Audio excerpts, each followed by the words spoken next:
I don't have the best memory of my childhood. Not that my childhood was bad, it wasn't, but I just don't remember that much of it compared to a lot of people. My grandmother always stood out to me, which was strange because she was never around very much. The few times that she came around for Christmas or some other family occasion, she seemed kind but serious. I remember her showing me card tricks and the sound of her deep, measured voice as she told me stories about far-off lands and fantastic creatures. I remembered liking her and feeling sorry for her because underneath it all, she seemed very sad and tired. I knew that my grandfather had died not long before I was born, so I always imagined that was a lot of why she was sad. I say this all to explain that I had a limited but positive idea of my grandmother before a few days ago. Last month, my parents were killed in a car accident coming back from a movie. I live 2 states away, but as their only child and closest relative, I got the call. The next few hours were a haze of travel and crying and shock, but I know that when I got to the hospital, my grandmother was there. Even as an adult, I was amazed at how large a woman she was, and when she swept me up in her quiet hug, I cried against her for several minutes, welcoming the comfort. We did the funeral arrangements together and agreed that we would come back in a few weeks to go through all of their things and get the house ready to sell. She'd already made clear that regardless of whether they had a will or not, she wanted everything to go to me. But she would be happy to help and get to know her grandson a little better. The funerals went well, as far as those kind of things go, and I went back to my life. Last week, I got a call from my grandmother, and we agreed to meet up this past weekend to start going through all of their belongings. I got to the house on Sunday morning, and the last couple of days have been a bit sad at times, but they've been a lot of fun as well. My grandmother is much like I remember her, a serious but kind woman that enjoys talking and telling stories. And she has actual conversations with you rather than just taking turns monologuing, which is a rare commodity in my experience with older people. She wanted to know about my work, if I had a girlfriend, if I liked the area I lived in. She told me some about her days in military intelligence and then her time as a federal investigator. I knew she had been a pretty prominent analyst at one point, but that mostly stopped after my grandfather died. She still had a small consulting practice and would sometimes publish academic articles, but she had saved much of the money from her early career, so she was comfortable enough financially that she could do what she wanted. Much of our time was spent busy and in separate parts of the house or garage, so we would largely talk at meals and in the evening hours before bed. By the second night, we were more comfortable with each other, and that's when my grandmother started talking about my grandfather. Even now, some 30 years after his death, it was clear how much she loved him and missed him. She started off by telling a story that involved him only peripherally, but soon she was just telling things about him, the funny stories, tales that illustrated how smart or good he was, little sayings he used to have. It was sentimental, but it was so genuine and heartfelt that I wasn't uncomfortable. Seeing how much she loved him made me love both of them more. I had no sooner finished that thought when her expression turned darker, like a ship entering sudden storms. She started talking about how he was taken from her, how that thing had killed him. I just listened, but internally I was wondering where all this was coming from. As far as I knew, my grandfather had been killed in a hiking accident. While that was terrible, she was making it sound like it was something else, like he had been intentionally murdered in some way. It was all pretty vague, but I could still see when she realized she was saying something more than she intended. She looked embarrassed and apologized for rambling on, making some passing remark about how she had become the old person at the mall that will talk for hours about nothing. I laughed and was going to reassure her that I was enjoying it, but she was already on her feet and looking at her watch. She had to be going, she said, had to run into town to take care of a couple of things before it got too late. But she'd see me in the morning. I found this so very strange for a couple of reasons. First, we had just gone to town earlier that day and bought supplies and groceries to last at least a couple more days. Second, it was nearing 10 o'clock, and aside from a gas station or bar, I doubted much would be open in the closest town, which was relatively small and a good 30 minutes away. Still, she was a grown woman and my elder, and it was none of my business where she went or what she did. Maybe she just wanted to go off and be by herself after talking about my grandfather so much. In any case, I said goodnight and she headed out. A minute later, I heard her giant SUV rumble to life outside and trundle its way out into the night. I went to bed, but though I was tired, I had trouble falling asleep. Part of it was sleeping in a strange place. This house had not been our house when I was growing up, so aside from visits, I had never slept here for long. Part of it was worrying about my grandmother. My bed was next to a window on the upper floor, so periodically I would peek out to see if I saw any sign of her return. The moon wasn't full, but was still bright enough to shine off the lawn and the trees that grew thick as they became woods and then forest. It was beautiful, and I knew my parents had loved it here. Still, it was too remote for my taste, and if they hadn't lived so far out of town, they probably wouldn't have gotten killed coming back from a movie. The thought made me angry, so I pushed it aside. Picking up my tablet, I started reading, and before I knew it, I was asleep. I'm not sure if it was the rumbling engine, the squeak of my grandmother's driver's side door, or some internal sense that something had changed, but I woke up sometime later and looked out the window again. I saw my grandmother standing at the rear of her SUV, looking around for several seconds before opening the back hatch. At first I couldn't see anything due to the angle, but when she reached in and started pulling out the body, I saw more than I wanted. It was a man, and as I watched, she pulled him out enough to pick him up in her arms and began carrying him into the trees. I know it was nighttime, and there was a distance of probably 50 yards, but I could see it all very clearly. And with his hanging arms and lolling head, it was also clear that the man was either deeply unconscious or dead. I felt panic well up in my chest. I didn't know what to do. Should I call 911? What if I had been mistaken, or she was trying to help him? Maybe he was drunk, but if she was trying to help him, wouldn't she either carry him to a hospital, or at least bring him inside, rather than carrying him into the woods? It was also strange, and the longer she was gone out of sight, the less real it seemed. So I did nothing. I sat by the window, looking out for a number of minutes, and then, just when I was about to give up, she came back into view, empty-handed, and picking her way between the trees. As she approached the car, she shut the back hatch on the SUV with a shake of her head, and then looked up, right at where I sat in the window. When I first saw the body, I had been careful to stay low and slightly back from the window, but time and shock had led to me paying less attention to how visible I was as I waited for her to return, and there was no doubt that she saw me now. As if to confirm it, she lifted her hand and gave a small wave. Feeling a strange combination of embarrassment and horror, I waved back. As I'm writing this, it's the next morning, and I've spent the last several hours deciding what to do or say to her while listening out for the slightest creak of the floor or turn of the knob. She may not know I saw the man, and I guess there could be some benign explanation, though that seems unlikely at this point.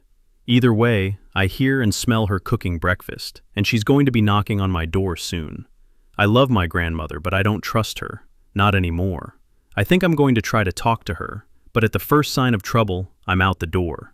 If I have more to report and am able to do so, I'll write again soon. I left off while I was still upstairs, trying to decide what to do. I had considered just waiting for my grandmother to come up and get me for breakfast, but the idea of her in the doorway of the only exit from the room made me very nervous. I wound up just getting dressed, putting my keys and wallet in one pocket and a small folding knife in the other, and heading downstairs. She was still at the stove when I entered the kitchen, and despite my fear, I could feel my stomach rumble at the smell of eggs, bacon, and coffee that permeated the air. Not that I could trust eating any of it, but my stomach wasn't concerned with trivial matters like rat poison and antifreeze. She turned and gave me a nod as I made my way to the table.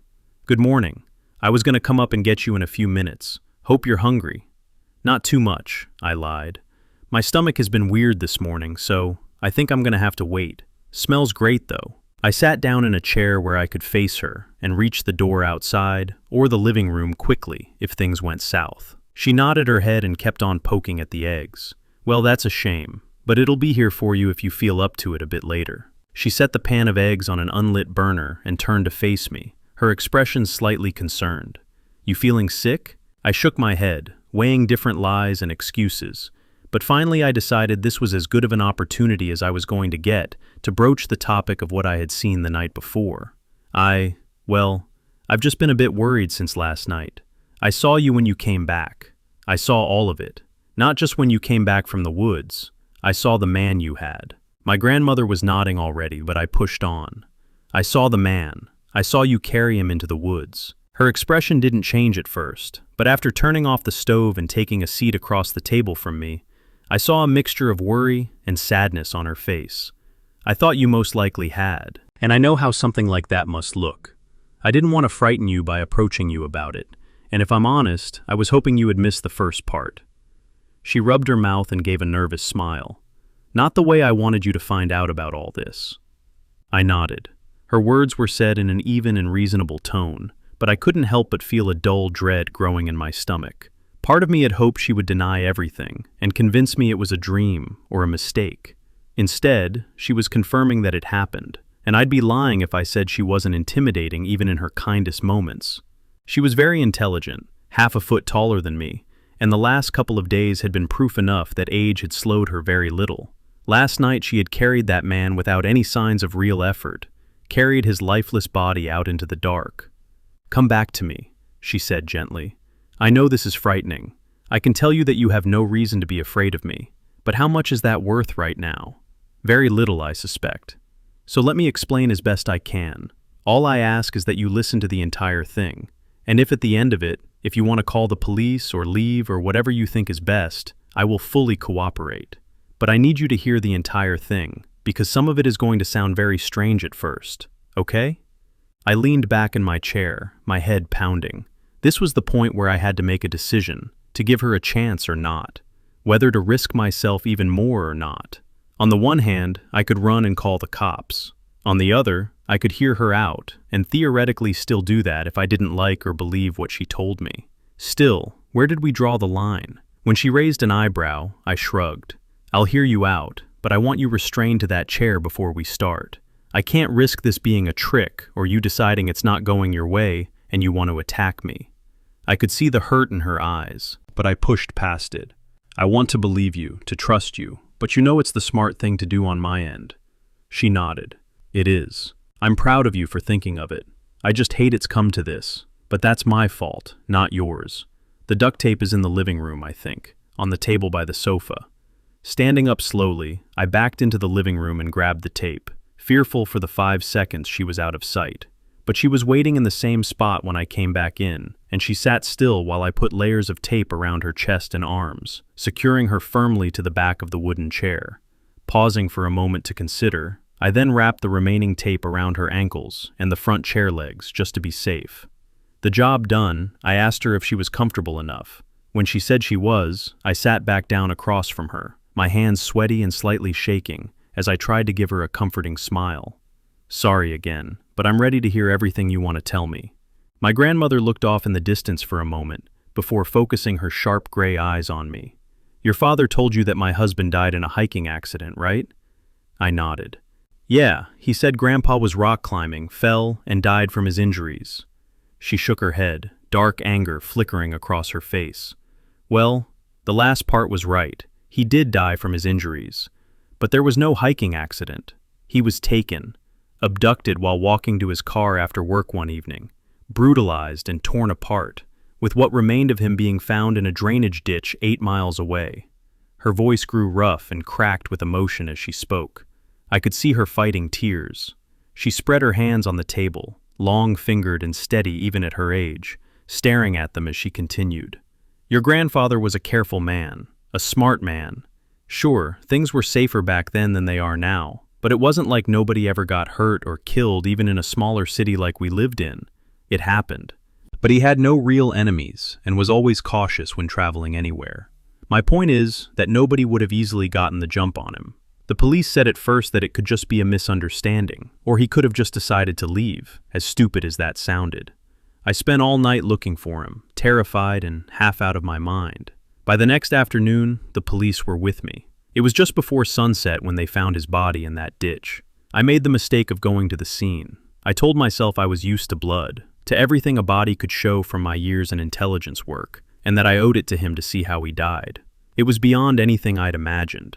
One arm and the opposite leg had been torn completely off, and his torso had been stretched to such a degree that, well, it didn't look like a person at all. And that was actually better, because it made it seem unreal. But then I saw his hair. I'd always loved his hair so much, and even attached to the shattered ruin of his face, I knew it anywhere. It was remarkably clean compared to the rest, as though someone or something had taken great care not to mess up or soil that beautiful hair. That thought is what broke me, I think. I don't remember much for the few days that followed. I know I was at his funeral, but I couldn't tell you anything about it. When I finally resurfaced from whatever stupor I was in, I was sitting at home with my sister and her husband. They were trying to keep me company, watching TV, I think. I wanted to scream at them, to yell and make them understand that this was all pointless now, that my life was over, that everything was over. So why were they trying to prolong things? Instead, I just told them I appreciated their help and attention, but that I knew they needed to be getting back home and I needed time to myself. They wasted little time packing and heading out. I spent the next day or so weighing various methods of suicide. I really had no interest in living in a world without him. I believe in God, and I think suicide is a shame and likely a sin when done for such selfish reasons. But I was at a point that I didn't care. I didn't care if I went to hell for it. I felt like I deserved it for letting this happen to him. But this led me down the path of dwelling on what had happened to him and what had caused it. Who had caused it? I set aside my ideas of pills and ropes and self-inflicted gunshot wounds, got a shower and cleaned myself up, and I went down to the police station. She paused, looking at me to see if I was still following. I nodded slowly, and she continued. Over the next few weeks, I continued to harass and harangue them, pushing them to do more, while understanding there was little more they could likely do. They'd looked for witnesses. There were none. They'd looked for evidence of how the attack was committed, and had only come up with injuries caused by indeterminate blunt and sharp objects. There were no cameras at the facility until 3 years later, and this was before the age of cell phones to track. After bullying them with threatened lawsuits, I obtained copies of all their photos and reports. I pored through them but found little more of note. The parking lot was paved, so there were no tire tracks to follow, and no footprints had been found near the ditch where he was killed.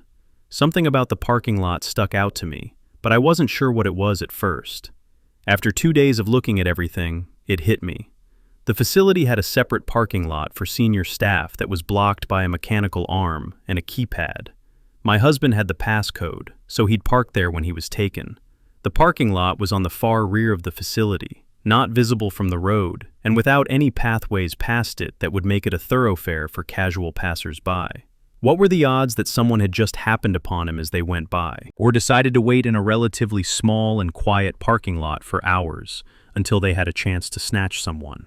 I decided it seemed unlikely. In retrospect, I know it was certainly possible. I could have been wrong, but at the time, I needed answers, and I decided focusing on someone who worked at the facility and had access to the parking lot like my husband was the best course of action. Among all the complaints I might have had about the investigation, I would never say they didn't go the extra mile in one area. One of the detectives had collected a tissue sample from under his fingernails and sent it to be tested, if they ever got something to compare it to. Understand, this was 1989, and DNA testing was brand new. It wasn't even an option at the state crime labs at the time, and the likelihood of that sample ever being useful was small to none. But I still filed a lawsuit to get the sample back so I could send it to Vincent Torres, a friend of mine from my academy days, who had gone on to work at one of the foremost labs for DNA analysis in the country. He couldn't do tests for me officially, but he knew what I was going through and agreed to help as much as he could in an unofficial capacity. The main thing he needed was viable samples from a suspect for comparison. Fortunately, that was the easy part. Facility policy required all operating staff to have semi-annual blood work, both as a check for any substance abuse issues and as a screening mechanism for any potential infectious disease. After testing, the remainder of those samples were stored until the next round of tests 6 months later. The tests weren't all done at once, of course, but at any given time, there were about 30 samples cooling in a fridge in the medical lab. So I pulled samples from each of them and sent them to Torres. He called me 2 days later, his tone grave. He asked where I'd gotten so many samples so quickly and what I was getting him into. I told him I wasn't getting him into anything. At most, he was running some DNA tests, with no indication of who was being tested or why. And if anyone ever asked me, I hadn't seen or heard from him since we graduated 15 years earlier. I could tell he was still troubled, but after a long silence, he agreed to run the tests. The next 7 weeks were excruciating. DNA testing was much slower back then, and I understood he was having to go slower than normal to do it in a clandestine manner. Still, every day I was constantly waiting for the phone to ring, and when it finally did, I could hardly hear Torres over the frantic thudding of my own heart. I asked him to repeat what he had said. "The tissue from your first sample is a match to sample 22. It's from that person, or their identical twin." I thanked him and hung up the phone. I had sent him numbers instead of names on the samples, but I knew whose was whose by heart at this point. Sample 22 belonged to a senior analyst at the facility, Diana Cobb. She was a sharp-featured woman in her mid-40s, always cracking jokes, and with a reputation as a brilliant investigator. I didn't know her well, but I'd always gotten along with her fine. Why would she do this? My first urge was to find her and torture her until she told me why. I could feel my rage building as the information soaked in, my mind racing to dissect any interaction we'd ever had, any scrap of knowledge I had about her. I thought she had transferred to our office about 6 years earlier, was unmarried, had a dog maybe. I realized how little I knew, and how I needed to learn more before I committed to an act and either hurt the wrong person or gave them an unintentional means of escape. That's when I began studying Diana Cobb. My grandmother paused, studying me carefully. "Are you following so far? I know this is a lot." I nodded slowly. "So you tracked down who killed Grandpa using DNA evidence. What did you find out about her?" She leaned back as much as the tape would allow, her expression growing darker. "I found out that Diana Cobb was already dead. Or more accurately, the woman who looked like Diana Cobb wasn't really her anymore." She took a breath and continued. "I weighed my options for learning more about Cobb. Trying to become closer to her personally was too risky. If she was actually the person who killed your grandfather, she would be watching me closely for any signs that I suspected her. I was never an overly social person to begin with, so suddenly trying to buddy up to her would stand out. And I also didn't want to be tied any closer to a person who might soon go missing, because even at that early stage, I was resolved that when I was sure who took him from me, I would kill them. In some ways, my lack of equivocation on that point made things easier, but it also meant I had to be extra careful. For instance, using a private investigator to tail her was out. I couldn't have a third party knowing about my interest in Cobb. Also, what if the investigator saw Cobb doing something illegal and called the police? I understand how that sounds, but you need to remember that I had no idea what her motive was. If she was the killer, was it an isolated incident or part of something more? The brutality and the transporting of the body to the ditch pointed towards someone who had possibly killed before, but the inherent risk of taking someone from the place you work, even in a small and isolated parking lot like that, made me wonder if she was either an amateur or at the very least impulsive. Also, being honest, I didn't want anyone between me and the person that took him away. That left watching her myself. While I was no expert, I knew I would need 3 basic things: opportunity, ability to observe, and concealment. For opportunity, I slowly shifted my work schedule to mirror that of Cobb. For the most part, this had to be done over the course of a month, so I didn't arouse suspicion. Even then, it wasn't perfect, as I would be on call at times and couldn't watch her constantly, even in the best of circumstances. Still, I managed to develop a routine of watching her over 40 hours a week, which was the best I could manage by myself. As far as ability to observe, I bought the best binoculars and parabolic microphone I could afford, along with some tools for getting into places if I needed to. Planning ahead, I also bought a .45 pistol, 5 bundles of rope, and 3 rolls of tape, 2 knives, and a stun gun. I wasn't planning to act yet, but I wanted to be prepared just in case. Obviously, I had to get these items over time and with cash. Concealment was simpler, but more expensive. I bought 2 older model cars that were cheap, reliable, and common. I had to look at a number of cars before I found 2 that had no distinctive damage, trim, or color combination that also weren't likely to break down on me. I then found 4 places to park them where they wouldn't be towed, so long as they didn't stay in one spot more than a few days. As long as I rotated them a couple of times a week, everything was fine. I considered disguises, but I saw too many pitfalls. If I got pulled over, it would look suspicious. If Cobb saw and recognized me in some getup, it would alert her right away, when coincidence might explain us intersecting otherwise. I also wanted to keep up with any similar killings that might have occurred, and this was before the internet, so that meant newspapers. I got a dozen subscriptions from a roughly 500-mile radius and began pouring through them looking for murders and disappearances. By the time everything was in place, 2 months had passed from when I got the DNA results. The first night I set up down the street from Cobb's house, I felt a stir of excitement mixed with my constant sadness and rage. The preparations of the last few weeks had preoccupied my thoughts somewhat, but it had done nothing to ease my sorrow or cool my anger. Sitting in the shadows on that quiet suburban street, I strained at every sound and movement like a racehorse waiting for the gate to drop. Just let me have something to confirm what this woman had done, so I could set to tearing her apart. But of course, nothing happened that first night, or the nights that followed.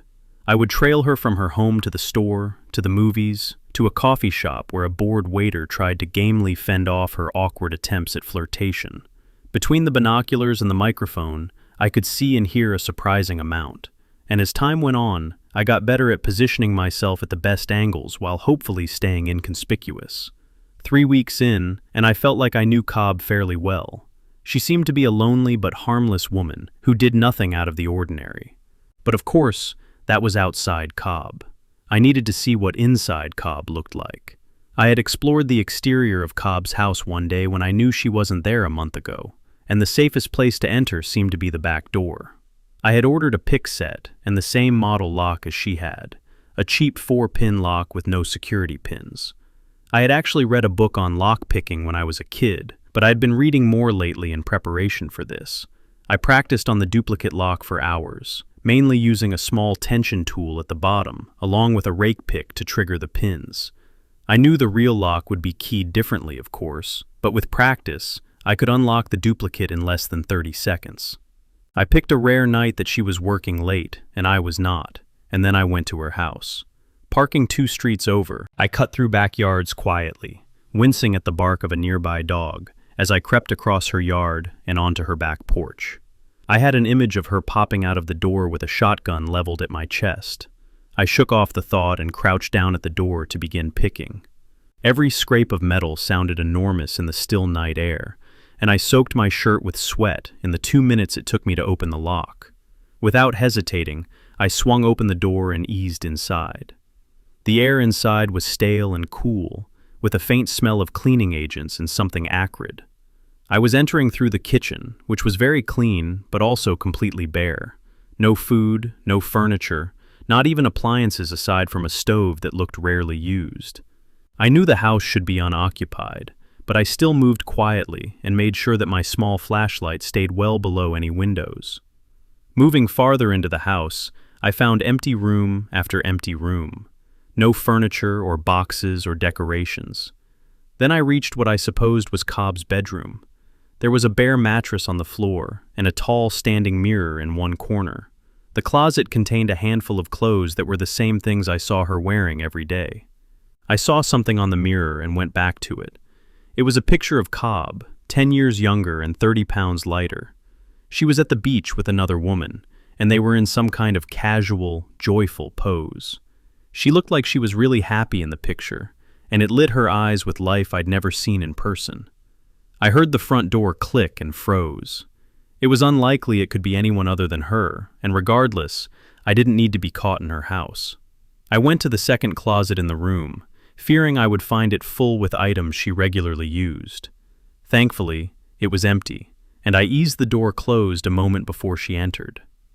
I could see some through the louvered closet door, the wooden slats providing little slashes of vision as she moved around. My heart pounded as she opened the other closet and hung up her jacket before changing clothes. I found out later she had requested to leave early, which explained how she was home 6 hours ahead of schedule. Apparently, she had decided to make the most of her evening because she was dressing to go back out, blue jeans and a sweater. She looked almost normal, except for when you saw her face. It was completely devoid of expression as she silently moved around the room.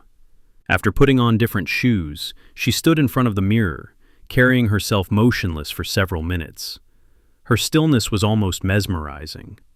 When she finally moved, I almost jumped. She was reaching for the picture, holding it closer and studying it before studying her own face again. Her eyes went back and forth, as a facsimile of the smile in the picture took form on her face. Watching the expression's slow birth across her lips was weirdly grotesque, but worse was the realization that came with it. She was practicing. She was practicing how she should look when she smiled. As I watched Cobb study herself in the mirror, I kept waiting for some sign she knew I was there, a glance in my direction or some indication she was preparing for a fight. But there was none. She continued to practice smiling for a few more moments, and then she replaced the photo on the mirror and left the room.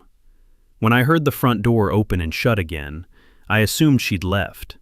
But even after I strained and heard what sounded like her car starting up and driving off outside, I waited a couple of minutes before easing open the closet door. I was tight with tension, with every creak of the floor sounding like a gunshot in my ears.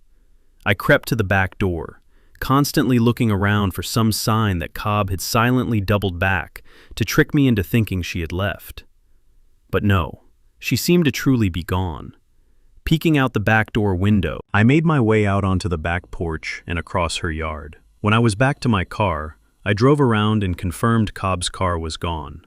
I had no way of knowing where she had gone, but I decided that was okay. While I didn't have definitive evidence she was a killer yet, the strangeness I had observed that night made the idea a lot more credible.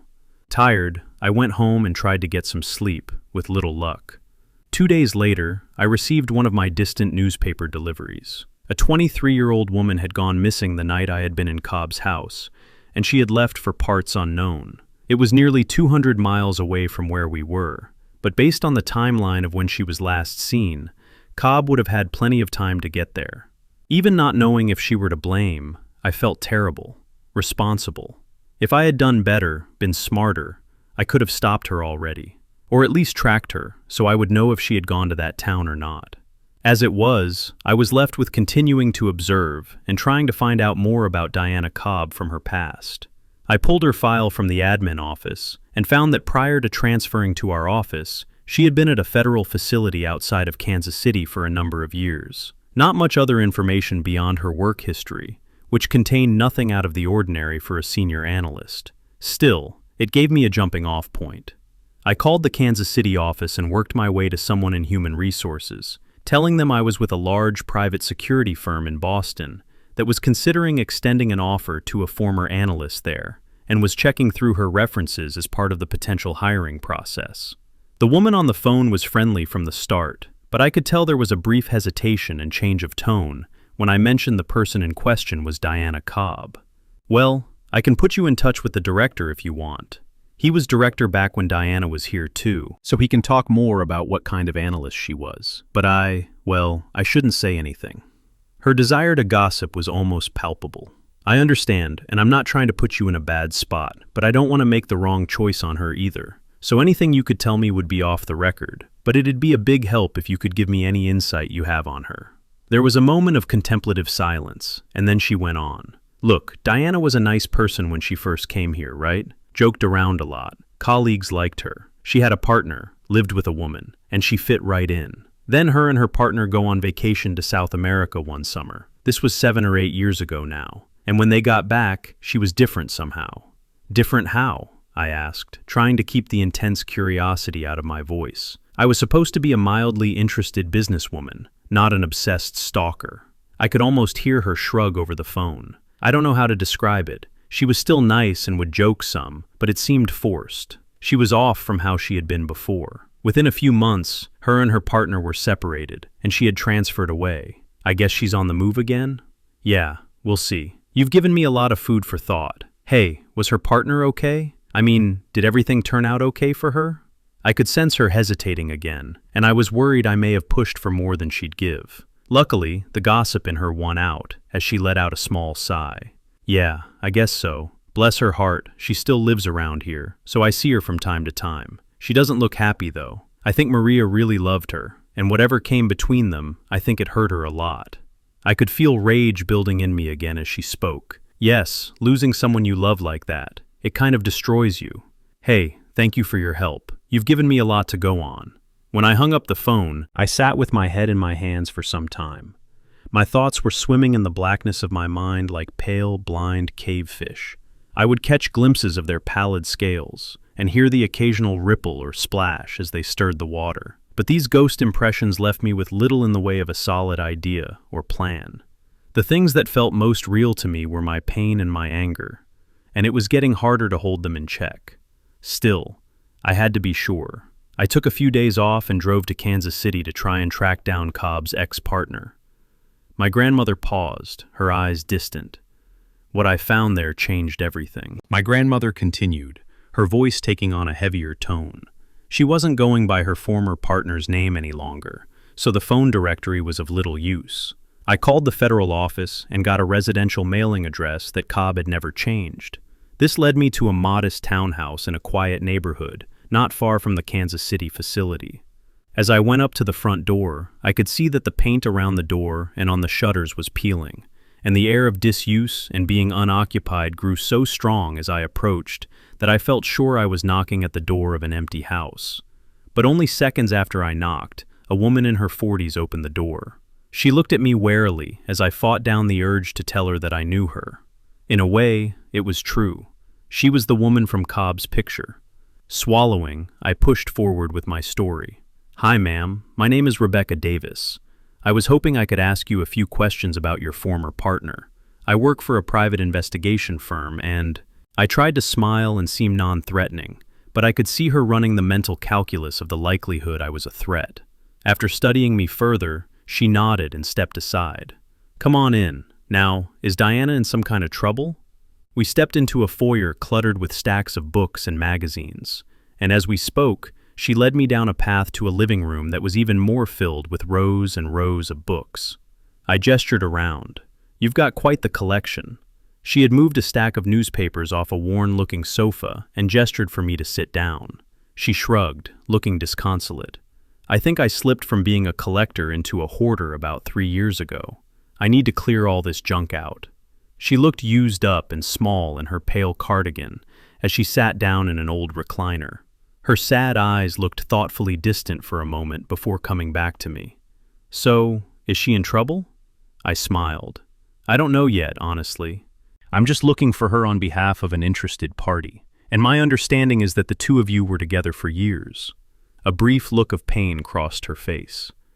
"Yeah, we were. Met in college, if you can believe it. I thought we'd always be together." I leaned forward.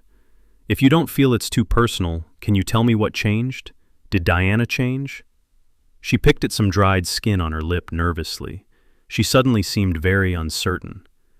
To hell with it. Yes, she did. She changed all of a sudden. Do you know when or why?" She nodded, her eyes focusing on me as anger lifted the edges of her face. "I know exactly when. We'd just come back from a trip to South America, something we had wanted to do since college. I had a great time, too. We had landed in Miami and were waiting for our connecting flight to Kansas City. That's when she got sick." "Got sick? Sick how?" She shook her head. "I don't know. She had gone to the bathroom near the terminal, and when she came back, she said she didn't feel well. Her head and neck were hurting a lot. She felt nauseous. By the time we landed in Kansas, she said it had passed, but—" She sighed. "This is pointless. You won't believe anything I'm going to tell you anyway." I grimaced slightly. "I will. Please. I can't go into detail, but this is really important, and I'll listen to anything you tell me with an open mind." She looked at me for several minutes again, weighing. Finally, she nodded and went on. "She was different from then on. At first, I thought she was just sick and jet-lagged. Then I thought she was stressed or having some kind of crisis. But those were all just excuses, really, because I was thinking it from the night we got home from the airport." "Thinking what?" She held up a hand. "I know how this sounds, believe me, but I knew that woman. I had known her and loved her since I was 20. It was like, whatever happened between us landing in Miami and taking back off, it swallowed her up. She still sounded like Diana, and I could see her trying to act like her, but it was wrong somehow, false. It felt like someone who knew a lot about Diana was trying to impersonate her." She gave a hoarse laugh. "I swear, she even smelled different. I told my mother that, and she set me up with a therapist right away. I didn't know what to do with all this. What she was saying was incredible in the literal sense of the word, but I found myself believing her. Even if she was wrong, I didn't think she was lying to me. So what are you saying? You don't think it was her anymore? What does that mean? I don't know. Believe me, I've spent years wondering about it, and I still don't know the answer. But something changed, and it's not in the normal people change way. She was not right. I would see her sometimes when she didn't know I was around, and she was entirely different. Her face would be slack. Her eyes would be dead. She looked like some kind of terrible doll. I thought about the night in the closet and suppressed a shudder. Was she ever violent or abusive toward you? She shook her head. No, never. Never said a harsh word to me, actually. Had less of a temper than she had before. But she'd always been sweet back when she was herself, too. She rubbed her eyes for a moment before continuing. But it didn't matter. I tried talking to her about it at first. Tried to see if I could help. But when I finally accepted that it wasn't her anymore, I found myself just getting more and more withdrawn. More and more afraid of her. What made you afraid of her? She stood up, jamming her hands in her pockets as she began to pace around the open patches of floor in the room. Have you ever been to an aquarium with sharks? I nodded. You know how they'll swim by, looking at you all calm and placid, but you know that behind that black eye, they aren't calm or placid. They're just not ready to eat you yet, and they know there's glass in the way. That's the way I came to feel when Diana was here. She would glide around me silently in the mornings and at night, her eyes seeing and not seeing me at the same time. And she was always calm, always grinning her fake shark grin. And maybe it was my imagination, but I felt like whatever hunger she had, it was growing, and the glass holding her back was getting thinner. I realized I had been holding my breath, and I let it out. So you separated from her? She gave a small, sad smile as she sat back down. Yes, it was very easy. I told her I wanted to separate. She said that sounded just fine, and she moved out the same day. Aside from signing papers in a lawyer's office, I never saw her again. Okay, but why did you stay here? Stay in the same house? Weren't you worried she might come back? Her smile grew slightly. Well, that's the thing, isn't it? On the one hand, yes, I'm scared of seeing Diana show back up one day. But what if it was the real Diana that came back? What if I had moved, changed my name, made sure she couldn't find me, and then it was the real Diana somehow, her back as randomly as she was taken away, and she came looking for me? What if she couldn't find me? Her voice grew thick at the end, and I reached out to grasp her shoulder. I didn't have any real words of comfort or wisdom for her, and being around her pain just reminded me of my own. Standing, I looked down at the woman that had once been Maria Santos. It made me hate Diana even more to see what she had done to her. I don't have any easy answers for you, Maria. I don't think that your Diana is coming back. I don't know if that helps or hurts you, but maybe it'll make it easier for you to move on. She looked up, her expression bitter. It doesn't help, and I know you mean well, but I'd like you to leave. I nodded and headed outside. I turned to say goodbye, but the door was already closed behind me. When I got back home the following morning, I found a follow-up article on the missing woman. She had been found behind a shopping center, a few miles away from where she was abducted, and she had been torn apart. My grandmother paused, her eyes distant and pained. I realized my mouth was dry. So, what are you saying? That this Diana person, what? She wasn't human? My grandmother looked at me steadily.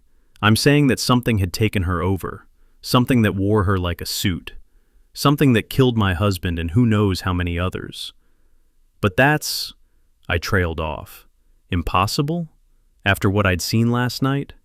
I know how it sounds, she said quietly, but let me tell you what happened next, because it gets stranger still. She took a breath and continued. Sound travels farther in cold weather. It's called refraction. Essentially, the sound waves in the higher, warmer air, farther from the cold ground, move faster through the more excited air molecules and get pushed back downward. So sound gets amplified closer to the ground. I knew that at the time, though I didn't learn the science behind it until later. That night I was just wondering how far away the screams of the teenage girl were coming from.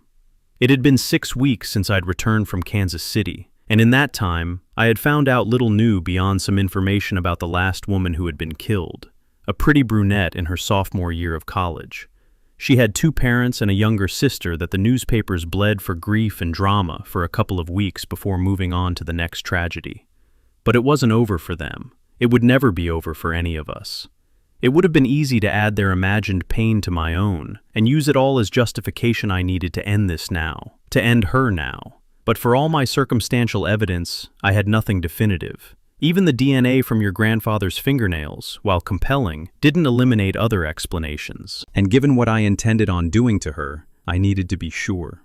I had stayed busy in the intervening weeks, both in surveilling Cobb and in my work, as well as in more fully preparing for when I finally took her, if it came to that. I purchased, again slowly and with great discretion, a variety of supplies and tools. I found an old cargo van from a defunct company that I got cheap with cash. The cargo body of that van is where I set up Cobb's room. I bolted a table to the floor and attached straps and chains to it. I attached lights to the interior corners of the container and added a row of shelves and a chair to one side. I even welded an IV stand to the wall so I could keep her fed with whatever cocktail of saline and drugs I needed to keep her alive. I planned on interrogating her for a long time, and I didn't want her dying from shock or infection. I told myself I was going to do all these things to get information, to get answers to the hows and whys of what she had done. But that was only partially true. In my heart of hearts, I knew I was going to do it whether she gave me answers or not. I hated that part of myself, but if I was going to control it, I had to accept it. So I prepared the room Cobb would slowly die in, while soothing my conscience with the knowledge that I was being thorough and fair before I took her. Of course, that's not how things played out. One night, the night of the screams and so much more, I was watching Cobb's house with the dull-eyed enthusiasm of a sentry who always guards the same post. I had been there for close to 8 hours, and was close to packing it up to go get some rest, when Cobb suddenly came out of her house and got in her car. This was strange for her. It was nearly 8 in the evening, and she never left the house after 6 except for the time I had been in the closet, the night the woman was taken.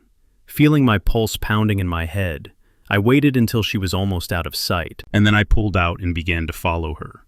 We drove for well over an hour, and despite the darkness of the hour and the other cars on the road, I couldn't help but feel conspicuous. I hung back as much as I dared, but I couldn't risk losing her again. After going through the city and traveling up the highway over 80 miles, she got off at an exit full of rundown shopping centers and closed restaurants.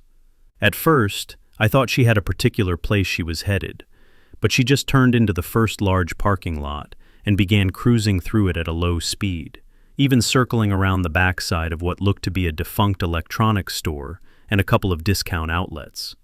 After she had made a complete circuit, she moved on to the next lot, and then the next. Once I understood what she was doing, it made it easier for me to hang back and observe. I would stay up near the street and park, waiting for her to finish looking for whatever or whoever she was looking for, before easing back behind her and into the next lot. It was nearly 10 now, and many of the places were closed, but there were still enough cars around that I should have been hard to notice at such a distance. That distance was a mistake. We were in the 5th parking lot, and as I waited for her to come back around from driving the backside of the grocery store and smaller stores that made up this latest decaying shopping center, I realized she was taking too long. I put the car back in drive and eased around to the back, mimicking the direction she had gone. As I turned the corner, in the distance I saw her shoving a girl of around 15 into the car. I began to speed up, but she was fast and far away. By the time I reached where the girl had been taken, Cobb was already pulling out onto some back road that led away from the lot. I followed, abandoning any pretense of stealth now. I worried that me chasing her could cause her to hurt the girl sooner rather than later, but I had to take the chance. If Cobb got away, the girl was going to die. My grandmother's voice had grown harder, more urgent. The memory was clearly painful. "What happened?" I asked. She looked at me, her eyes reflecting decades of regret and rage.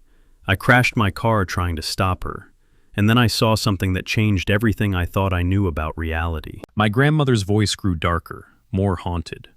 The road we were taking was small and winding, leading through a neighborhood and then farther away from buildings and lights.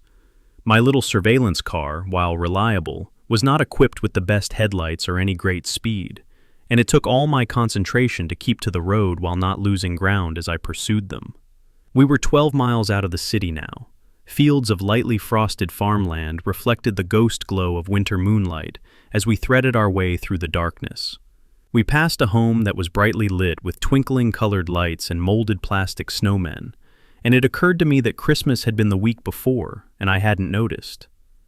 Farmland began to give way to woods, and I noticed with rising panic that I was running low on gas, enough to get back to the city, to get the girl help, but just barely. This needed to end now. I stomped the pedal as far down as it would go, and the car jumped forward with a protesting whine. I wasn't sure how long I could maintain this speed without wrecking or the engine blowing up, but I didn't need long. Gripping the wheel tightly, I readied myself. As the nose of my car reached within a foot of Cobb's back bumper, at the next curve I moved into the left lane long enough to gain half a length more, then swung the front fender of my car into her back tire. The effect was immediate.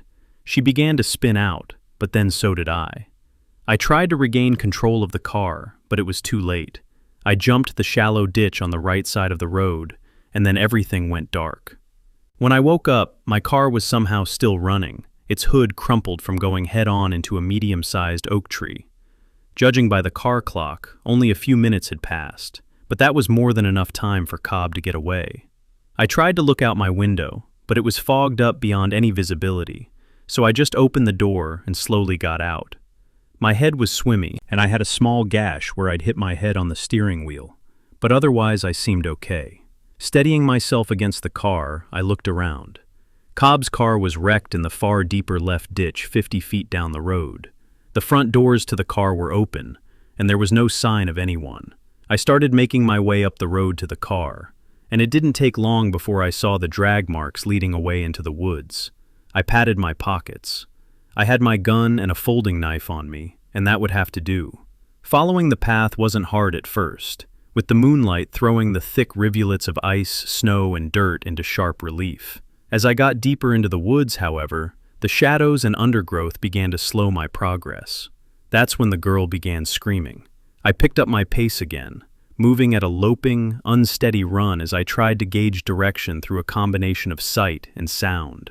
The girl's cries were becoming louder, but they were also becoming more shrill and frantic as they moved from fear into terror. I pushed through a last thick stand of pines, and then I saw why the girl was screaming. My grandmother paused, and I could see her struggling with how to explain what came next.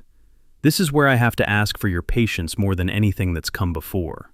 I understand I'm giving you a great deal of detail to explain everything fully, but despite the strangeness of much of it, I don't know that anything so far has fallen entirely outside of what you understand is possible.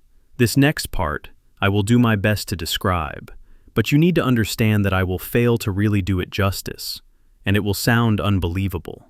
Just try to bear with me as best you can.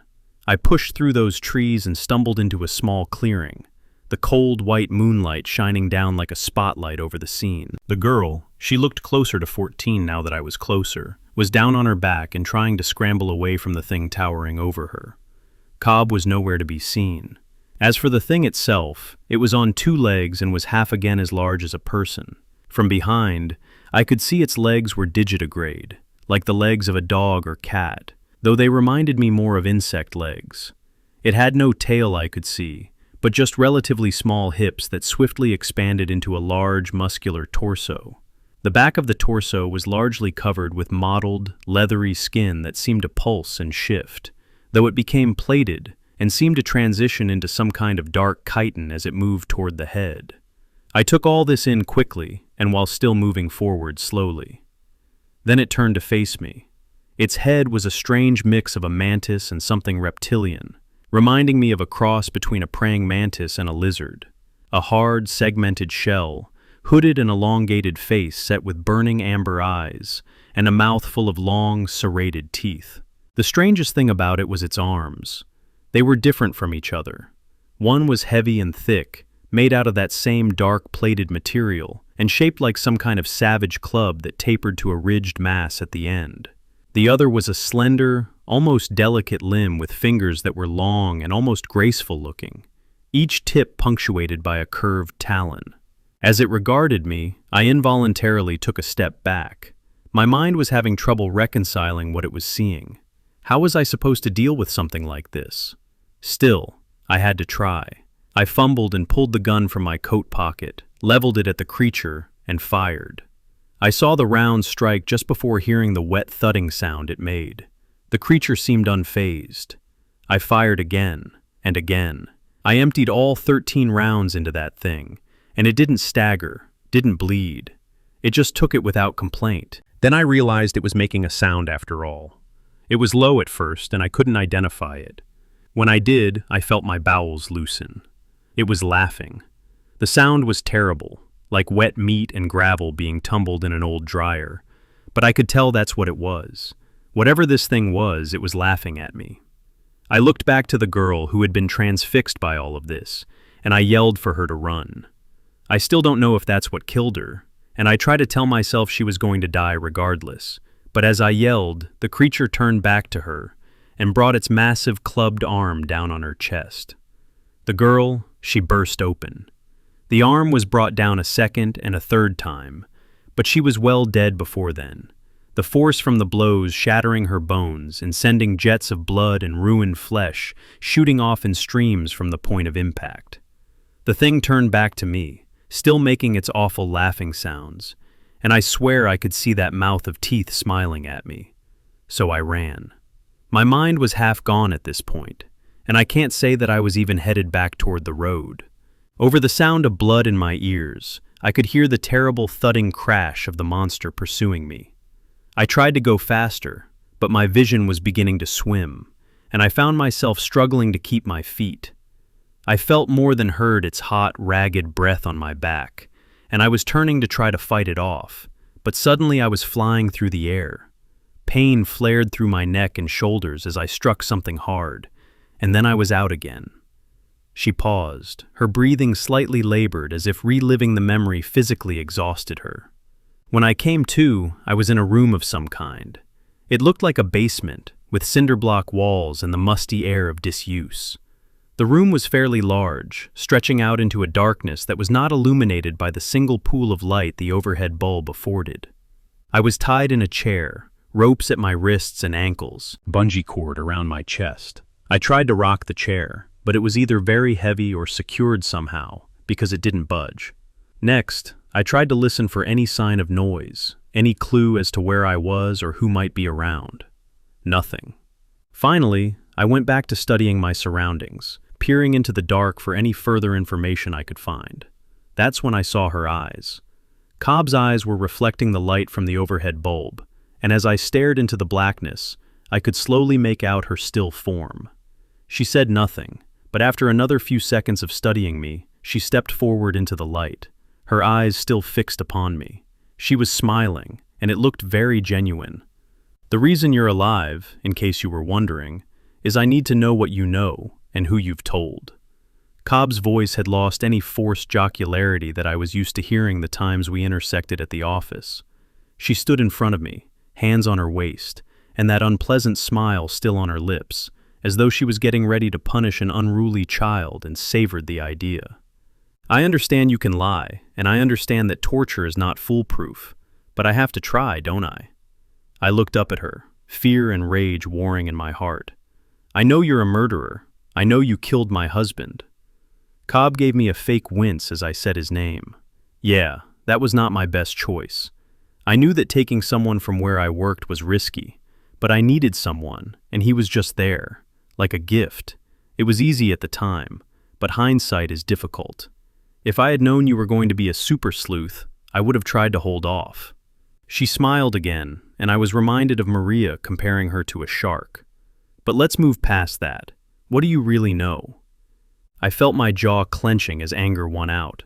Go to hell. I've told you the only thing that's important. The expression fell off Cobb's face like rotten meat off a bone. Dead-eyed and silent, she bent down and began pulling off my right shoe. I tried to struggle briefly, but I didn't budge. I needed to save my energy for when I could make it count. My left wrist seemed to be slightly looser. Cobb reached back into the pool of darkness surrounding us, and I heard the sound of metal being dragged across concrete a moment before the hammer came into view. She brought the hammer up to my face for a moment, but she didn't ask another question. Instead, she brought the head of the hammer down on my right pinky toe with enough force to burst the flesh and pulverize the bone.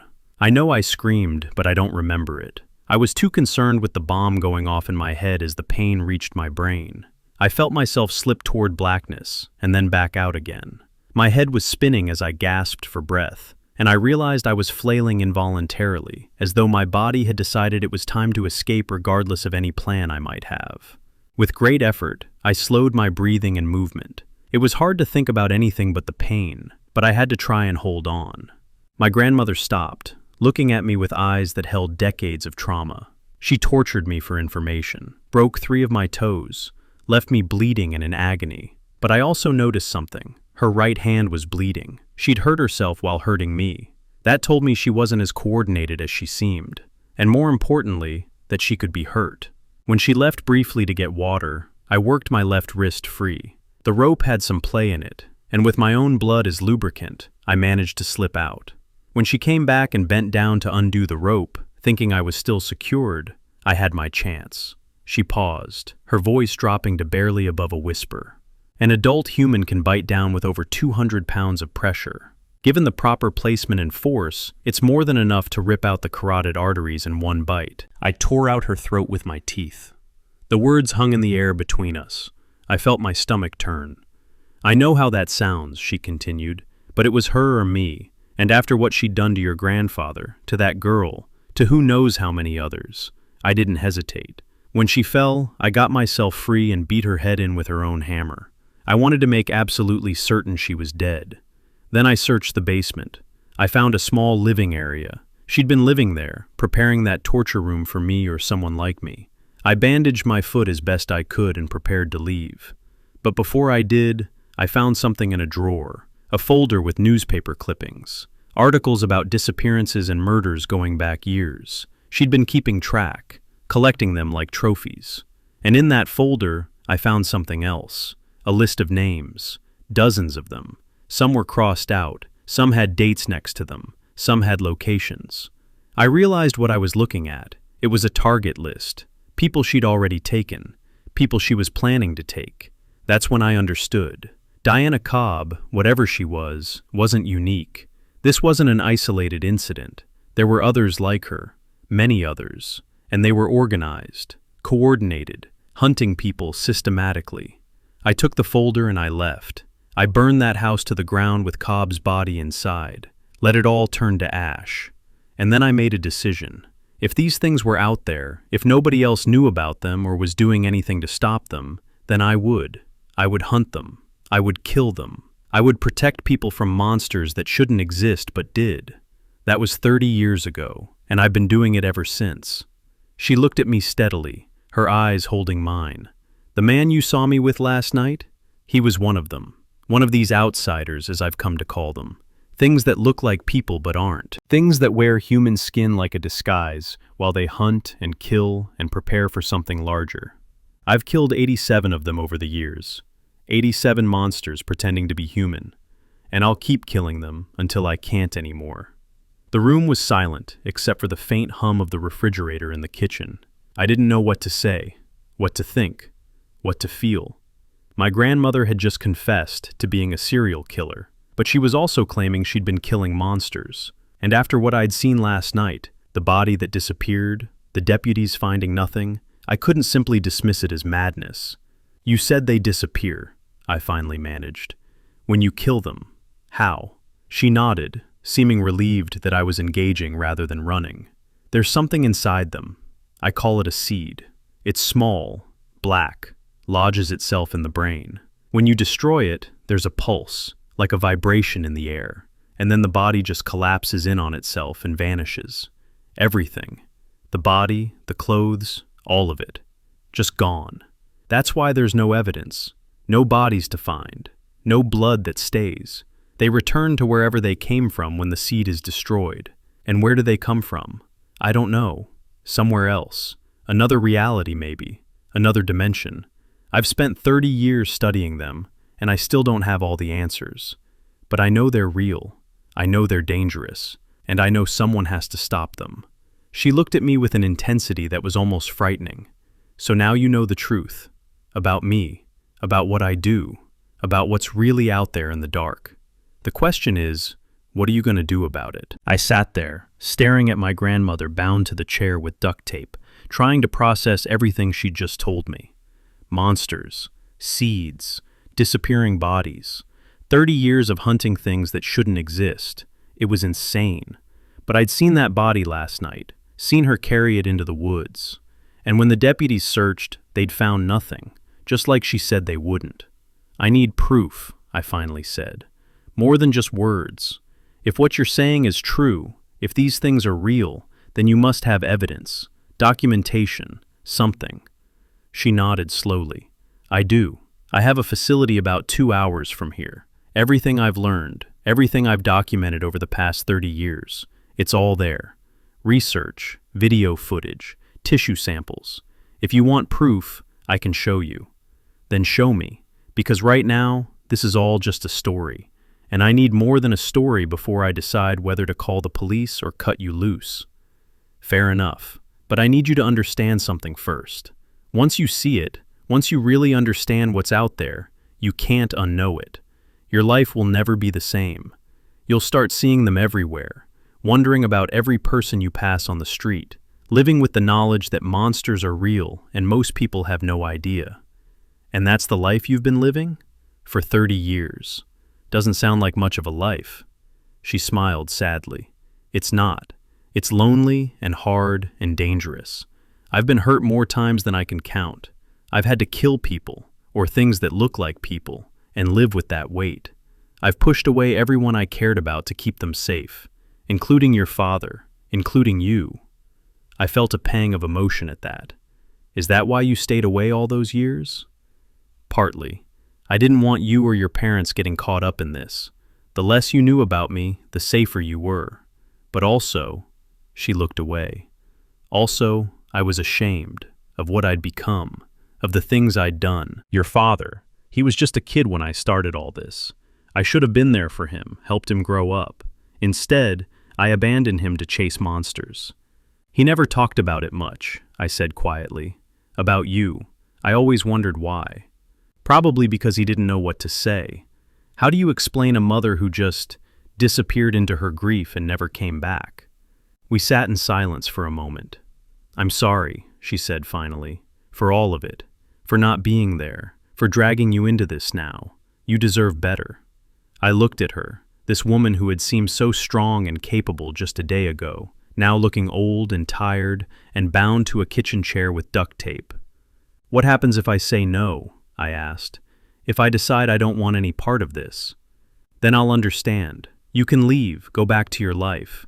I'll make up some story about the man. Say I called the police, they handled it, whatever you need to hear.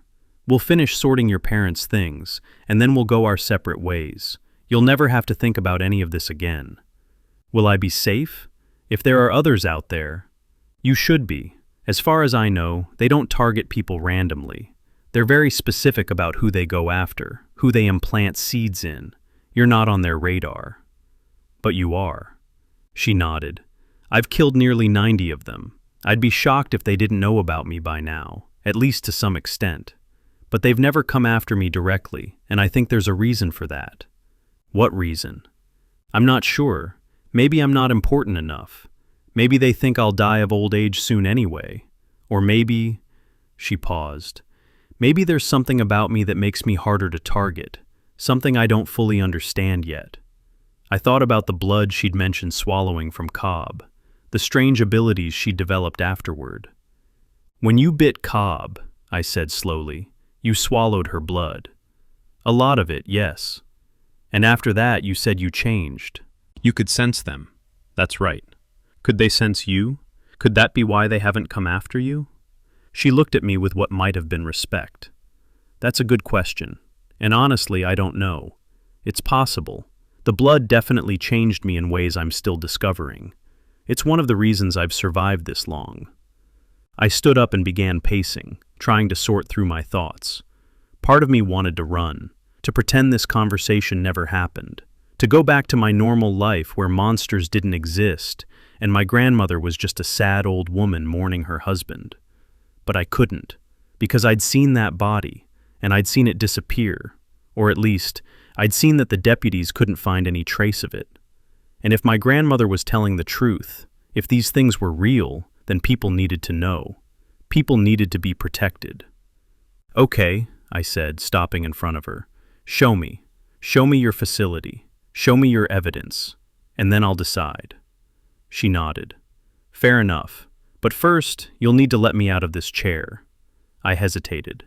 "How do I know you won't hurt me, or run?" "You don't," she said simply. "You have to trust me, just like I'm trusting you by telling you all of this." I studied her face, looking for any sign of deception, any hint that this was all some elaborate manipulation. But all I saw was honesty and exhaustion, and maybe, just maybe, hope. Slowly, I knelt down and began peeling away the tape. 2 hours later, we were in her SUV, driving north on the highway. My grandmother had changed into fresh clothes and made us both sandwiches, which we ate in awkward silence as we drove. My mind kept replaying everything she'd told me, looking for holes in the story, for inconsistencies. But the more I thought about it, the more it fit. The strange way she'd acted, the body I'd seen, the deputies finding nothing, and underneath it all, a growing sense that she was telling the truth. "How much farther?" I asked. "About 40 minutes. The facility is pretty isolated. I made sure of that when I bought it." "What is it exactly? You said it used to be a warehouse?" "Import warehouse, yes. When I found it, it had been sitting empty for years. I got it for cheap and then spent a considerable amount renovating it. On the surface, it's a storage facility for a fictional import company. Below the surface," she smiled slightly, "below the surface is where the real work happens." "You have an underground facility?" "I needed somewhere secure to study them, somewhere no one would stumble across accidentally. So yes, I had a full laboratory and containment area built underneath the main warehouse. Cost me a fortune, but it was worth it." "Containment area?" I felt my stomach clench. "You mean you've kept them alive? Imprisoned them?" "A few, yes, for research purposes, to understand what they are, how they work, what they want." "And what did you find out?" She was quiet for a moment. "That they're far more organized and purposeful than I ever imagined. That this isn't random, it's coordinated, strategic, and it's been going on for far longer than I thought." "How long?" "I don't know for certain. Decades at least, maybe longer." The implications of that settled over me like a heavy blanket. If she was right, if there really were these things out there, organized and strategic, taking over people for decades, how many were there? What were they planning? "You said you didn't know their goal," I said, "but you must have some theory." She nodded. "I think they're preparing for something, building towards something. Every person they take over, every position they infiltrate, it's part of some larger plan. Whether that's an invasion, a takeover, or something else entirely, I can't say. But it's deliberate, methodical. And you've been fighting them alone all this time?" "Not entirely alone. I've made a few allies over the years. Other people who've encountered them, or who I've saved from them. But yes, for the most part, it's been me." "That's insane. You're one person against, what, hundreds? Thousands?"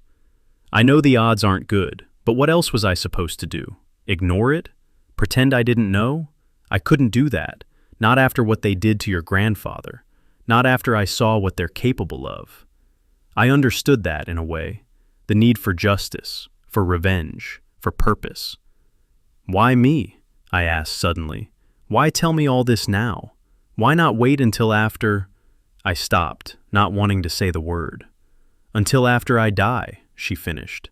"Because I'm not planning on dying anytime soon, if I can help it. But things have gotten complicated recently." "Complicated how?" She hesitated, and I could see her choosing her words carefully. "There's something I haven't told you yet. Something I discovered about 3 months ago." "What?" I think I have a seed in me. The car swerved slightly as my reaction jerked my hands. What? How is that possible? I thought you said they couldn't. I said I didn't understand why they hadn't come after me directly. This might be why. They did come after me, just not in the way I expected. But you're still you. You're still human. For now. But I can feel it changing me. I've been having strange dreams, odd thoughts, things that don't feel like they're coming from me. My blood ran cold. So you could turn into one of them? At any moment? I don't think it works that quickly. The seed seems to take time to fully integrate, to fully replace the host. But yes, eventually, if I don't do something about it, I will become one of them. So what are we going to do? She looked at me, and I saw fear in her eyes for the first time since this all started. We're going to cut it out of me. The facility appeared exactly as she'd described, a cluster of large, unremarkable warehouses surrounded by a tall fence topped with razor wire. Security cameras tracked our approach, and my grandmother punched a code into a keypad to open the gate. As we pulled into the parking area, I could see safety signs posted around the buildings. Warnings about forklifts and hard hats and proper lifting techniques. It all looked completely mundane. Good camouflage, I said. That's the idea. She led me to a door on the largest building and showed me the code for the keypad. Inside was a cavernous space, mostly empty except for a few vehicles and a corner workshop area with tools and benches. The real facility is downstairs, she said, leading me to what looked like a pile of corrugated metal in the far corner. She stepped on a specific spot, and with a hydraulic hiss, a section of the floor began to rise, revealing a growing slash of amber light underneath. "Welcome to the Batcave," she said with a slight smile. We descended concrete stairs into a hallway. To the left was a small living area with a cot, sink, and toilet. To the right was a laboratory filled with equipment I didn't recognize. And at the end of the hall was a massive vault door. "That's where I keep the dangerous materials," she said. "Research samples, tools, and when necessary, subjects for study." She produced 2 large metal keys and unlocked the vault, spinning the wheel to open it. Lights came on automatically inside, revealing a room that did indeed look like a cross between an operating theater and a torture chamber. Metal tables, surgical instruments, power tools, and along the walls, small wire cages containing what looked like cameras. "The cameras are shielded," she explained, noticing where I was looking. "Faraday cages. When these things change form, they emit an electromagnetic pulse that fries electronics. The shielding protects the cameras so I can record what happens." She walked over to a cabinet and opened it, revealing rows of hard drives and USB drives. "Everything I've learned, everything I've documented, it's all here. 30 years of research, 30 years of proof." She pulled out a tablet and handed it to me. "This is footage from about 2 years ago, one of the few times I managed to capture a full transformation on video." I took the tablet with trembling hands and pressed play.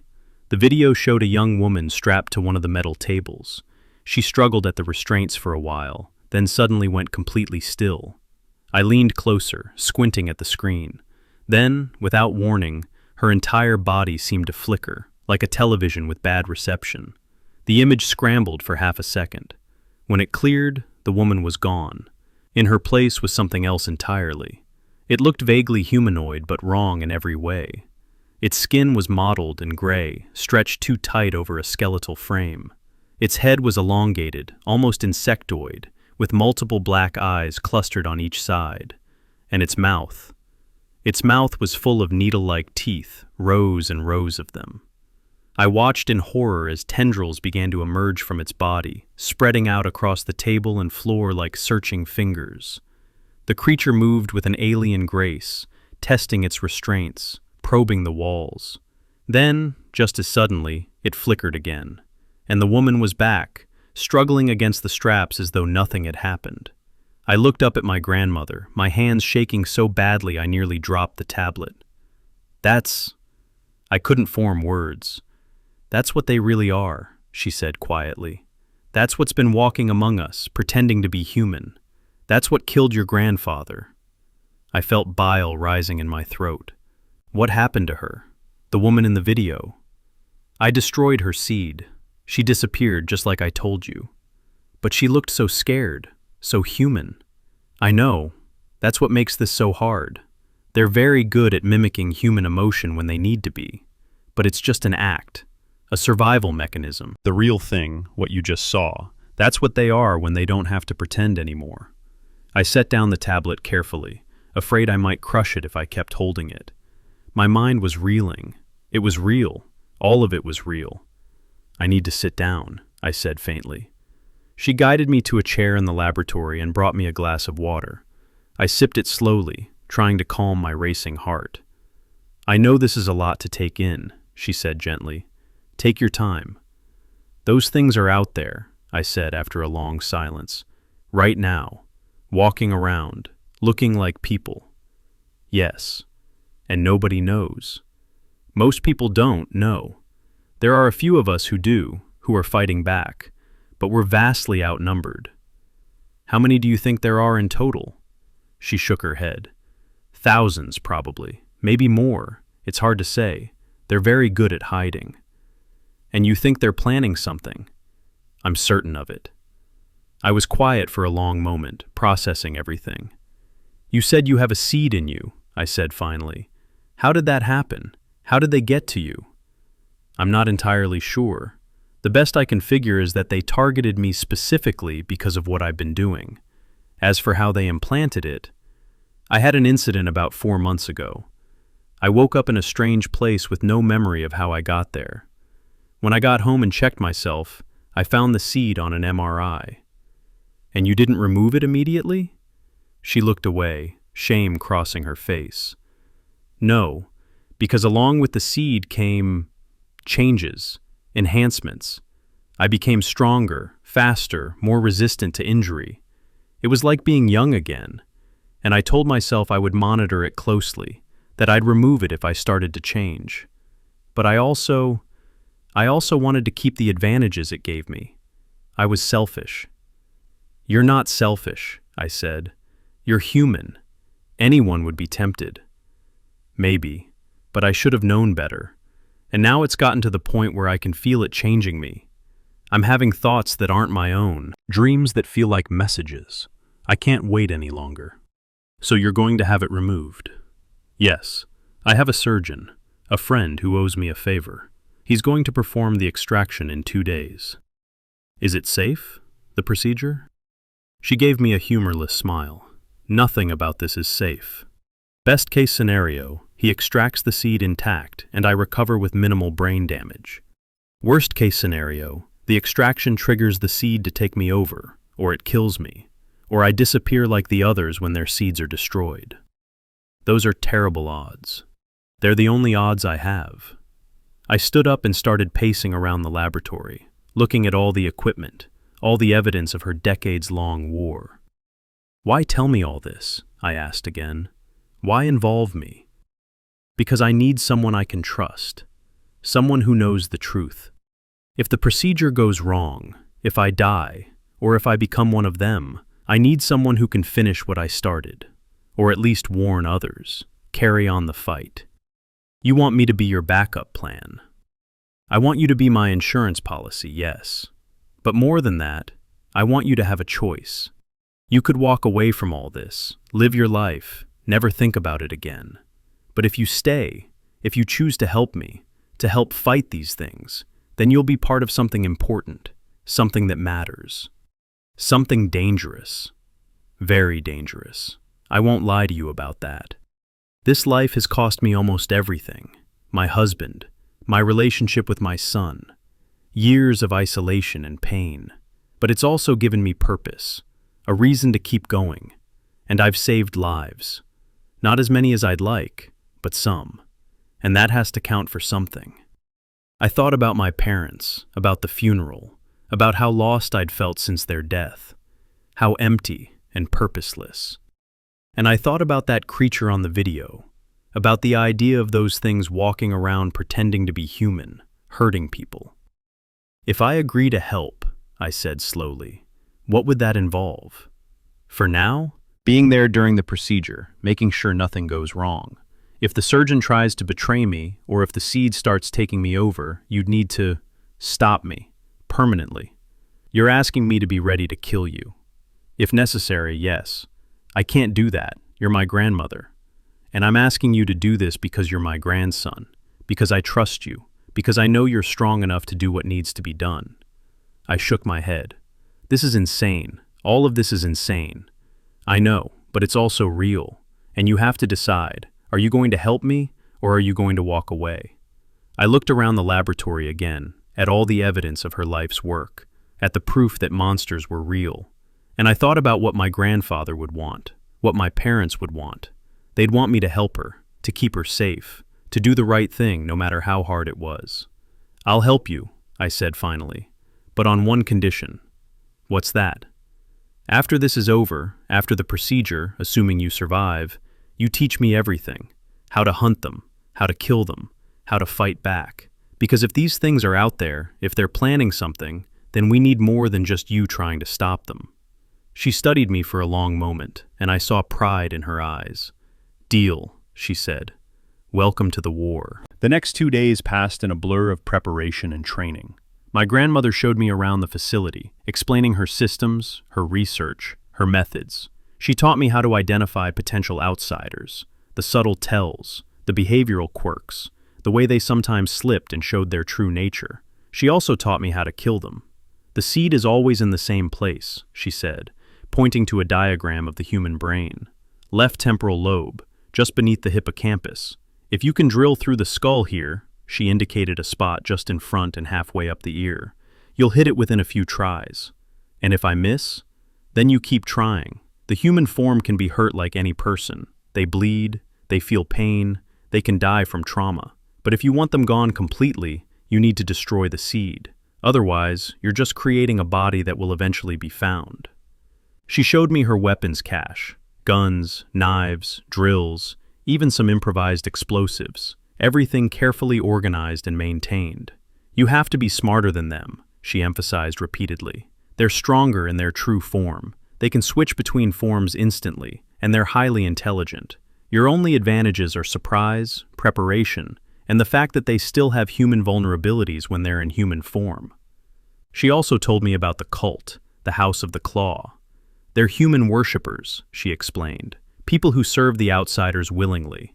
I don't know how they're recruited or what they're promised, but they're fanatically loyal. They help the outsiders hunt, they clean up evidence, they attack anyone who gets too close to the truth. Like what happened at my parents' house. Exactly. They found out I was there, probably through someone at the sheriff's office, and they sent a cell to take care of us. We were lucky we survived. How many cells are there? I don't know.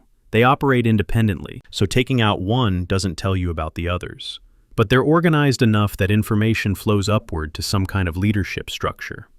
On the morning of the procedure, I found myself more nervous than I'd ever been in my life. The surgeon, Dr. Prakash Chen, arrived right on schedule. He was a small, nervous-looking man in his 50s, carrying a medical bag. My grandmother greeted him warmly, and they talked for a few minutes about his daughter, who apparently was doing well in college now, years after my grandmother had saved her from an outsider.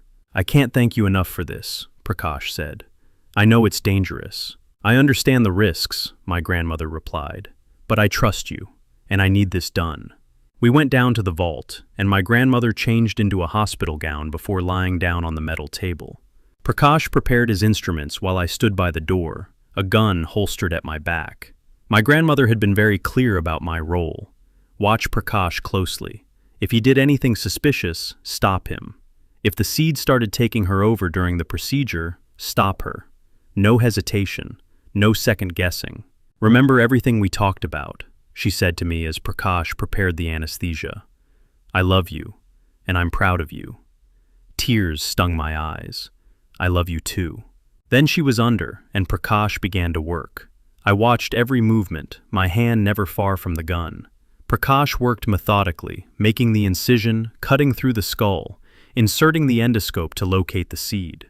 Everything seemed to be going smoothly, too smoothly. When Prakash announced he'd located the seed and was preparing to extract it, I noticed his hand trembling slightly. Could have been normal. This was delicate surgery after all. But something about it set off alarm bells in my head. He inserted the extraction tool, a thin rod with an articulated claw at the end. "Almost there," he murmured. That's when I saw it. Just a flicker of expression across his face. Not nervousness, not concentration, satisfaction. My grandmother's words echoed in my head. Trust no one completely, not even allies. The outsiders are very good at getting to people. My hand moved to the gun. "How's it going?" I asked, keeping my voice casual. "Very well," Prakash said, not turning around. "Just a few more seconds." But his hand was moving wrong. Instead of carefully extracting the seed, he seemed to be pushing it deeper, twisting the tool. "Step away from her," I said, pulling the gun and aiming it at him. Prakash froze. Then, slowly, he turned to face me. The nervous, friendly expression was gone. In its place was something flat and cold. "You're more observant than I expected," he said. His voice was different now, the accent gone, the tone emotionless. "You're one of them." "Am I?" He smiled, but it didn't reach his eyes. "Or am I simply someone who's been promised a great deal to ensure this procedure fails?" "Step away from her, now." "I don't think so." His hand tightened on the extraction tool.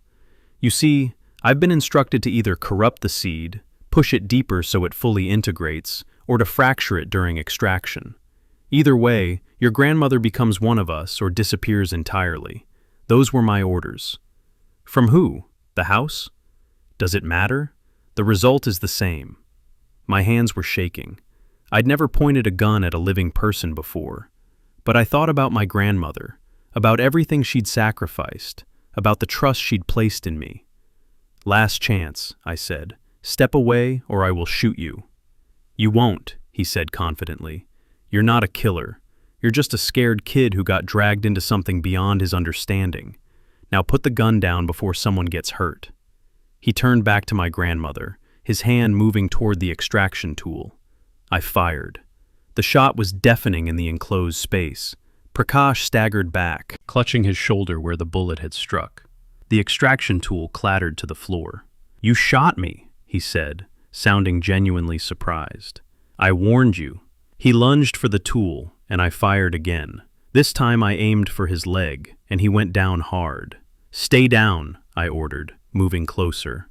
My heart was hammering so hard I thought it might burst out of my chest, but my hands were steady now. Prakash looked up at me, and now I could see the fear in his eyes. Real, human fear. "Please," he gasped. "They have my daughter, my real daughter. They said if I didn't do this, they'd kill her. You should have told us." "I couldn't. They're watching all the time. If I'd warned you, they'd have known." I didn't lower the gun. "Where is she?" "I don't know. They wouldn't tell me. Just said they'd let her go once this was done. They were lying. You know that, right? They were going to kill her anyway." His face crumpled. "I know, but what else could I do? She's my daughter." I understood that desperation, that impossible choice. But understanding didn't change what had to happen next. "I'm sorry," I said. "I really am. But I can't let you finish what you started." "What are you going to do?" "I'm going to complete the extraction myself." "You can't. You're not a surgeon. You'll kill her." "Maybe, but at least I'll be trying to save her, not trying to destroy her." I moved to my grandmother's side, looking down at the exposed section of her skull, at the delicate instruments Prakash had inserted. My grandmother had shown me videos of the procedure, had explained the steps, but watching and doing were two very different things. Behind me, I could hear Prakash groaning in pain. "I need you to talk me through it," I said, not taking my eyes off my grandmother. "Every step. If you help me save her, I'll help you find your daughter." "You can't promise that." "No, but I can promise that if you don't help me, you'll die here, and your daughter will die wherever they're keeping her. Help me, and at least you have a chance." There was a long silence, then, "The endoscope. You need to look at the monitor and locate the seed. It should show up as a dark mass." I found the monitor and studied the grainy image. There, a small black spot near the hippocampus. "I see it. Good. Now, very carefully, you need to reposition the extraction claw. Use the dial on the handle to articulate it. You want to get it underneath the seed, then close the claw around it." My hands were sweating. I wiped them on my pants and gripped the extraction tool.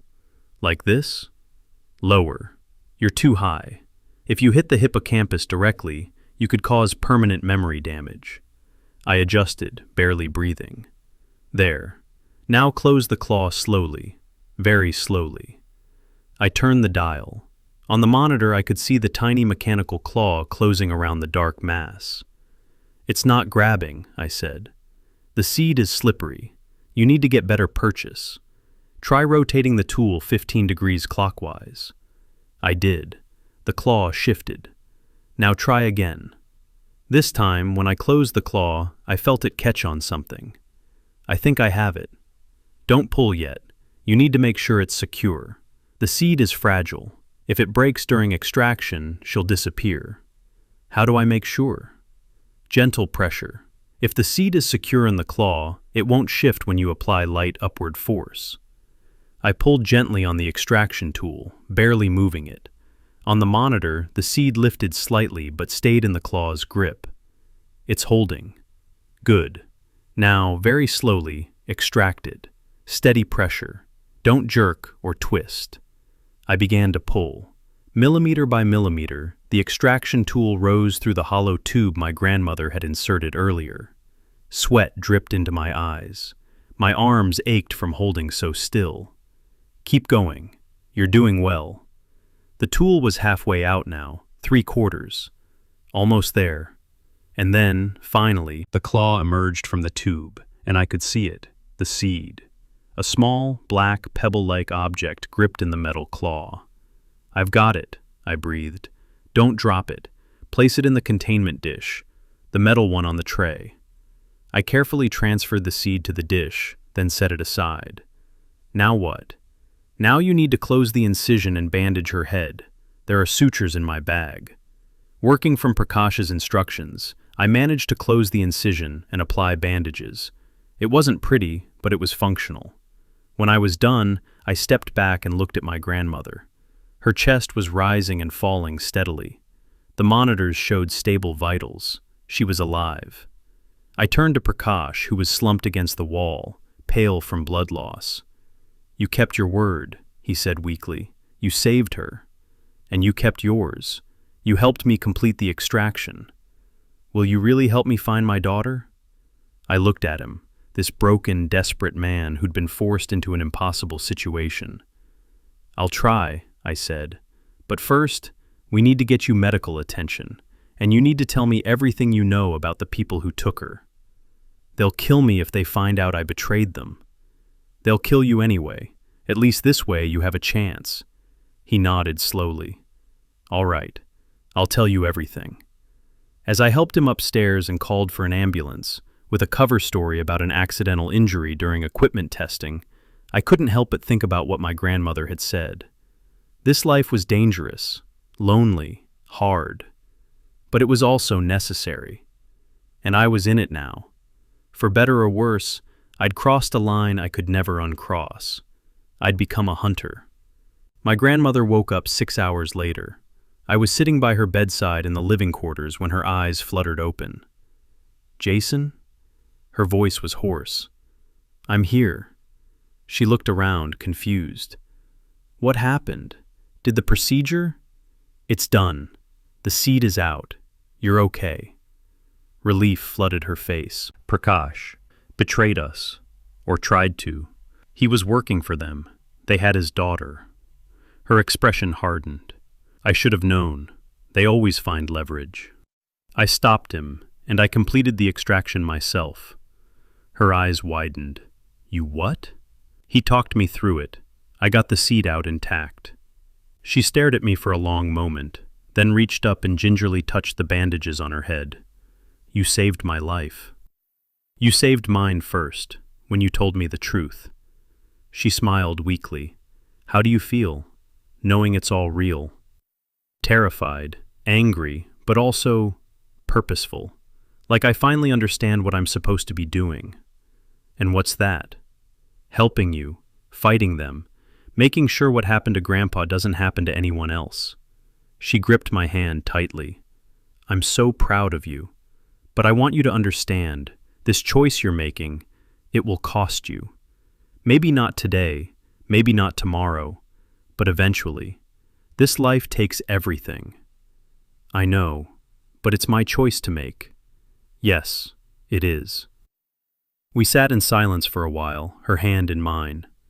"What happened to Prakash?" she asked finally. "He's in the hospital, under guard.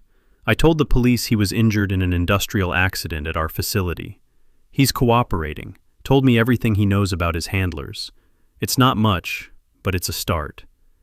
"And his daughter?" "We're looking for her. I have some of your contacts helping." She nodded. "Good. If we can save her, we should." "Even after what he tried to do?" "He was a desperate father trying to save his child. I can't fault him for that. The real enemy is whoever took her and used her to manipulate him." I thought about that, about how these things, these outsiders, didn't just kill people directly. They twisted and corrupted and manipulated. They turned good people into monsters. "How do we fight something like this?" I asked. "There are so many of them, and only a few of us." "One at a time," she said. "We can't save everyone. We can't stop them all. But we can save some, stop some, and maybe, if we're smart and lucky, we can figure out what they're really planning and find a way to disrupt it. That's not much of a plan. It's the only plan we have." She closed her eyes, exhausted. "Rest now. When I'm recovered, we'll start your real training. Teach you everything I know. Make you into a proper hunter. And then we get back to work. Because those things aren't going to stop just because I had surgery. They're still out there, still hunting, still planning. I'm ready. I know you are." As she drifted back to sleep, I sat there thinking about everything that had changed in the past few days. I'd come here to bury my parents and sort through their belongings. Instead, I'd discovered a hidden war, a secret truth, a purpose I'd never known I was looking for. My grandmother was right. This life would cost me. It had already cost me my innocence, my sense of safety in the world. But it had also given me something, a reason to keep going, a way to make my parents' death and my grandfather's death mean something. I looked at the seed sitting in its containment dish across the room, that small black thing that had nearly destroyed my grandmother. That represented everything we were fighting against. "I won't let you win," I whispered to it. "I don't care how many of you there are or what you're planning. We're going to stop you." The seed, of course, didn't respond. But somewhere out there, in the darkness beyond this facility, I knew the outsiders were watching, waiting, planning. And now, so were we. The war had just gained a new soldier, and I was ready to fight.